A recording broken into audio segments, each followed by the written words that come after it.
Welcome to Garam Masala, the magic spices of cooking.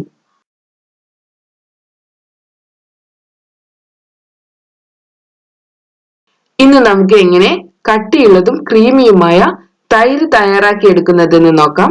തൈര് തയ്യാറാക്കി എടുക്കുന്ന സമയത്ത് ഒന്ന് ശ്രദ്ധിച്ചാൽ നമുക്ക് നല്ല ക്രീമി ആയിട്ടുള്ള കട്ടിയുള്ള തൈര് തയ്യാറാക്കി എടുക്കാവുന്നതാണ്. ഇതിനുവേണ്ടി ആദ്യം നമുക്ക് പാല് തിളപ്പിച്ചെടുക്കണം. നമുക്ക് പാലിനെ ഒരു വെസലിലോട്ട് എടുക്കാം.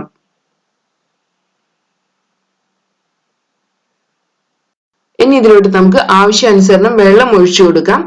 ഞാനിവിടെ 2 കപ്പ് പാലാണ് എടുത്തിട്ടുള്ളത്. ഇതിലോട്ട് 1/2 കപ്പ് വെള്ളം ഒഴിച്ചു കൊടുത്തിട്ടുണ്ട്. നമുക്കിതിനെ നന്നായി മിക്സ് ചെയ്തെടുക്കാം.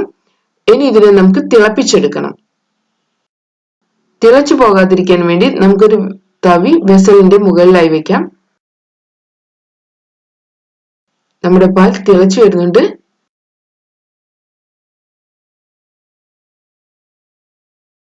നമ്മുടെ പാൽ തിളച്ചു വന്നിട്ടുണ്ട്. ഇനി നമുക്ക് ഫ്ലെയിം കുറച്ചു വെക്കാം.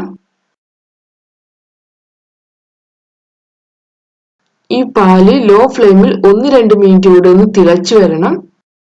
പാലിലെ അധികമുള്ള വെള്ളം തിളച്ചു പോകും. അതുപോലെ തന്നെ പാല് നന്നായി വെന്തു വരികയും ചെയ്യും. ഇനി നമുക്ക് തൈര് സെറ്റ് ചെയ്തെടുക്കാൻ വേണ്ടി ഒരു ബൗൾ എടുക്കാം. ഞാൻ ഇവിടെ ഒരു ഗ്ലാസ് ബൗൾ ആണ് എടുത്തിട്ടുള്ളത്. തൈര് ഉണ്ടാക്കുന്നതിന് വേണ്ടി ഗ്ലാസിന്റെയോ സ്റ്റീലിന്റെയോ വെസൽ എടുക്കുന്നതാണ് നല്ലത്. ഇതിലോട്ട് നമ്മൾ തിളപ്പിച്ചു വെച്ചിട്ടുള്ള പാൽ ഒഴിച്ചു കൊടുക്കാം.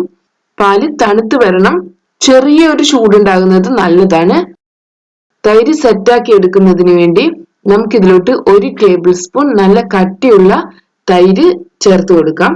നമുക്കിതിനെ നന്നായി മിക്സ് ചെയ്തെടുക്കണം. നമ്മൾ ഇപ്പോൾ ചേർത്ത് കൊടുത്തിട്ടുള്ള തൈരിന്റെ അതേ കട്ടിയും പുളിയുമെല്ലാമായിരിക്കും നമ്മൾ തയ്യാറാക്കുന്ന തൈരിനും ഉണ്ടായിരിക്കുക. ഇനി നമുക്കിതിനെ അടച്ചു വെക്കാം. ഇതിനെ സെറ്റ് ചെയ്യാൻ വേണ്ടി വെക്കണം. കുറഞ്ഞത് 4 മുതൽ 6 മണിക്കൂർ വരെയെങ്കിലും വെക്കണം. അല്ലെങ്കിൽ ഓവർനൈറ്റ് വെച്ചാലും മതി. ഇതിനെ ഫ്രിഡ്ജിൽ വെക്കരുത്, പുറത്താണ് വെക്കേണ്ടത്. ചെറിയ ചൂടുള്ള സ്ഥലത്താണ് തൈര് സെറ്റ് ചെയ്യാൻ വേണ്ടി വെക്കേണ്ടത്. ഇനി നമ്മുടെ തൈരിന്റെ വെസൽ തുറന്നു നോക്കാം. ഞാനിത് ഓവർനൈറ്റ് ആണ് സെറ്റ് ആവാൻ വേണ്ടി വെച്ചിട്ടുള്ളത്.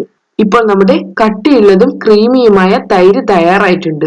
നമുക്കിതിനെ കറികളിലും സാലഡിലും എല്ലാം ഉപയോഗിക്കാം. Thank you.